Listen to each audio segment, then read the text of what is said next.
नमस्कार, मैं अशरा त्रिपाठी शुक्ला हिंदी ला नोट्स के यूट्यूब चैनल पर आपका स्वागत करती हूँ। आज हम आपको देशद्रोह कानून के बारे में बताएंगे। अभी हाल ही में सुप्रीम कोर्ट में एक याचिका दायर हुई है जिसमें कि देशद्रोह कानून पर विचार करने के लिए मांग की गई है। तो देशद्रोह क्या है और देशद्रोह कानून क्या है, इसमें क्या संशोधन हो सकता है, आज हम उसी के बारे में बात करेंगे। देशद्रोह जो कि धारा 124 ए होता है, ये आईपीसी की धारा होती है। आईपीसी की धारा 124 ए जो कि एक संवैधानिक वैधता को सुप्रीम कोर्ट ने चुनौती दी गई है। और अब हम बात करेंगे कि इसकी पृष्ठभूमि क्या है, इसके मेन पॉइंट्स क्या हैं। तो आपको बता दें कि ये देशद्रोह कानून जो है वह 1870 में आया था, जिसको कि राजद्रोह कानून बोलेंगे। ये कानून के दुरुपयोग पर यहाँ पर सवाल उठ रहा है, यानी कि सुप्रीम कोर्ट में याचिका इसलिए दायर किया गया है कि इस कानून का दुरुपयोग हो रहा है। 7 साल में हालांकि 13 पर ही अभी तक जो है दोष साबित हो चुका है, यानी कि देशद्रोह कानून लगे तो कई पर हैं, लेकिन 13 सालों में सिर्फ 7 सालों में सिर्फ 13 लोगों पर ही यह दोष सिद्ध हो चुका है। आपको बता दें कि सुप्रीम कोर्ट में धारा 124 ए की जो संवैधानिक वैधता है उसको चुनौती दी गई है। 1962 में यह संविधान बेंच के फैसले के अनुसार इस कानून के दुरुपयोग को रोकने के लिए इसमें उपाय किए गए थे, परंतु आज फिर समझ में यही आ रहा है कि इस धारा का दुरुपयोग हो रहा है। 1962 में केदारनाथ सिंह बनाम बिहार सरकार मामले में जिक्र किया गया था और इसमें जो है औपनिवेश का विरासत के अवशेष धारा 124 ए देशद्रोह को बरकरार रखा गया है, यानी कि देशद्रोह में इस कानून के माध्यम से, इस केस लॉ के माध्यम से कमियों को हटा करके इस देशद्रोह को यानी कि धारा 124 ए को बरकरार रखा गया था। यह फैसला ऐसे समय में आया जहां पर मौलिक अधिकारों का दायरा और अंतर संबंध जहां पर प्रतिबंधात्मक था। 124 ए की अगर हम बात करें तो यह उन अभिव्यक्तियों पर लागू होता है जो या तो हिंसा का इरादा रखती हैं या जिनमें हिंसा करने की प्रवृत्ति होती है। इस पर सर्वोच्च न्यायालय ने यह फैसला दिया है कि यह स्पष्ट कर दिया है कि न्यायालय जनता की मांग के प्रति संवेदनशील है और जिस तरह से कानून जो है वह एक प्रवर्तन अधिकारी स्वतंत्र भाषण को नियंत्रित करने और पत्रकार जो है या फिर कार्यकर्ता जो है अगर वह असंतुष्ट हो रहे हैं तो इसका मतलब यह नहीं है कि वह जेल भेजने के लिए ऐसे लोगों को राजद्रोह का उपयोग कर सकते हैं। उनकी न्यायिक समीक्षा की जानी चाहिए। ये तो रहा आपका एक जिस्ट में कि क्या है देशद्रोह कानून, क्या था और इसमें संशोधन की बात क्यों कही गई थी। अब हम इसको विस्तार से बताएंगे कि इसकी पृष्ठभूमि क्या है। वीडियो को लास्ट तक देखते रहिएगा। वीडियो पसंद आएगी तो प्लीज़ कमेंट करके हमारे उत्साह जरूर बनाइएगा। इसके अलावा वीडियो को शेयर बहुत से ज़्यादा कीजिएगा और अच्छी लगे तो सब्सक्राइब भी कर लीजिएगा।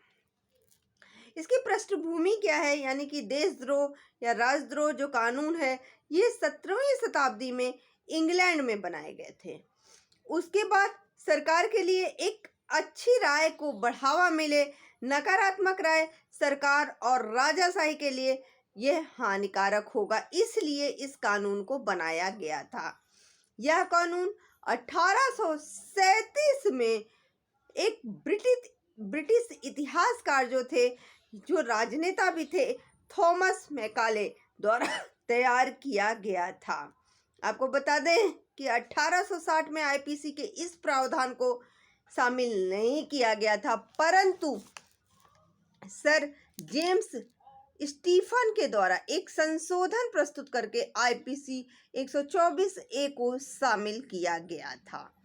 अंग्रेजों के द्वारा महात्मा गांधी और बाल गंगाधर तिलक जैसे नेताओं पर भी आवाज को दबाने के लिए इस धारा का उपयोग किया गया था। 124A कानून है क्या? तो आपको बता दें कि यह कानून जो है वह राजद्रोह को एक ऐसे अपराध के रूप में परिभाषित करता है जिसमें कि किसी भी व्यक्ति के द्वारा भारत में कानूनी तौर पर जो भी सरकार स्थापित है उसके प्रति मौखिक रूप से या लिखित रूप से या सांकेतिक शब्दों के द्वारा दृश्य के रूप में घृणा, अवमानना या फिर उत्तेजना पैदा करने का प्रयत्न यदि किया गया है तो उसके ऊपर राजद्रोह लग जाता है।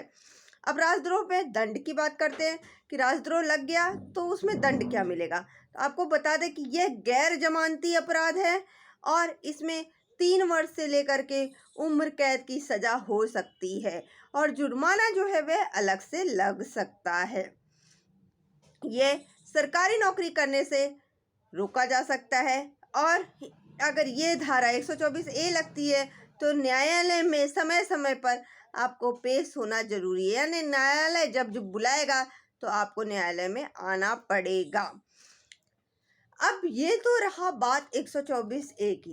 अब क्योंकि सुप्रीम कोर्ट में याचिका दायर हुई है कि देशद्रोह कानून में संशोधन होना चाहिए, कुछ लोग कहते हैं जो ये कानून है देशद्रोह कानून 124 से इसको हटा देना चाहिए, कुछ लोग कहते हैं इसको नहीं हटाना चाहिए। तो आज हम उसी के बारे में बात करेंगे, कुछ पक्ष में तर्क और कुछ विपक्ष में तर्क। 124A के पक्ष में क्या तर्क रखा गया है कि ये राष्ट्र विरोधी, अलगाववादी, आतंकवादी, ये इन टाइप के लोगों का, इन टाइप के तत्वों का मुकाबला करने के लिए यह धारा उपयोगी है।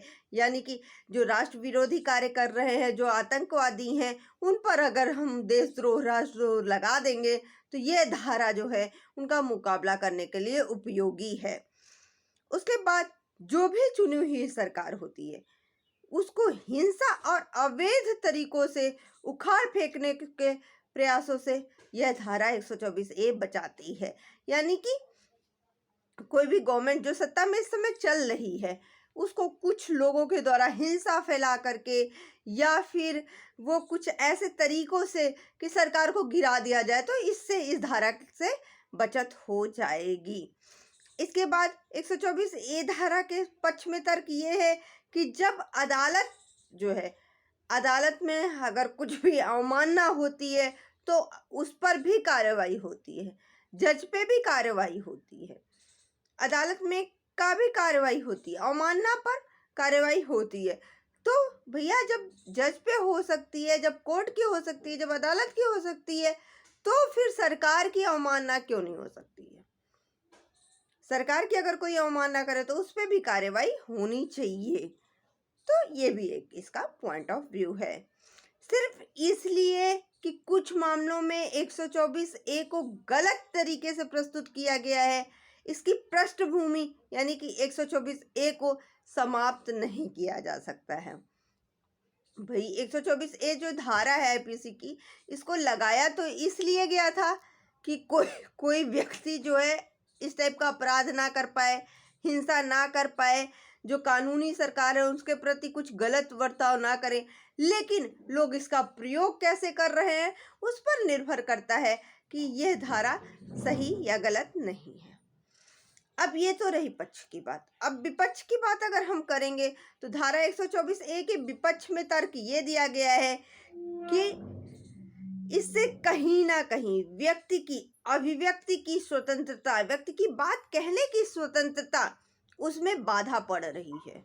क्यों? क्योंकि भैया हमने सरकार के खिलाफ गलत बोला, हमने किसी के खिलाफ कुछ जो है बोला, जो सरकार कर भी रही है या नहीं भी कर रही है, व्यक्ति को अपनी बात कहने का तो स्वतंत्रता होनी चाहिए। अगर हमने किसी से अपनी बात कही, सरकार को नहीं पसंद आई, उसने धारा 124A लगा दिया, तो कहीं ना कहीं ये विपक्ष में के लिए गलत है। ठीक है, यानी कि कहीं ना कहीं ये अभिव्यक्ति की स्वतंत्रता में बाधा डालता है।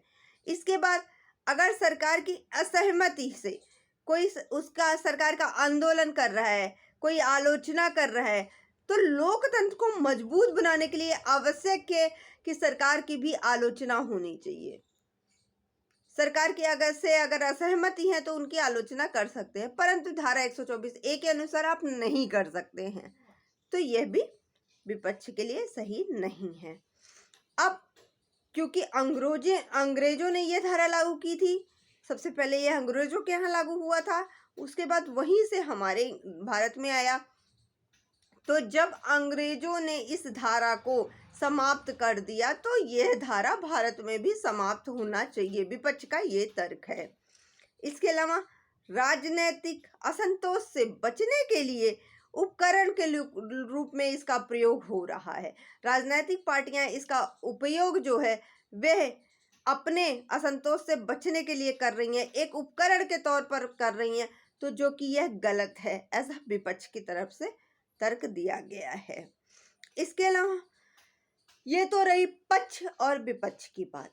अब सुप्रीम कोर्ट क्या कहती है, तो क्योंकि बदलते हुए जो तथ्य है, जो परिस्थिति है, उसके तहत यह आवश्यक है कि एक आनुपातिक और मनमानी तरीके का निरंतर विकसित होने वाले जो परीक्षण के आधार पर इसको जांचने की आवश्यकता है।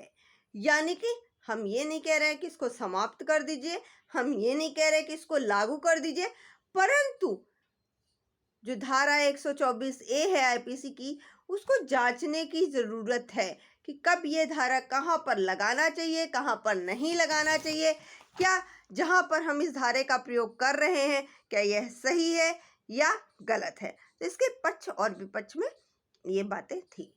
आज की वीडियो आपको अगर पसंद आई हो तो प्लीज़ लाइक कीजिएगा, शेयर कीजिएगा, सब्सक्राइब कीजिएगा, बेल आइकन दबाना बिल्कुल मत भूलिएगा, जिससे आपको हमारी वीडियो लगातार मिलती रहे। धन्यवाद।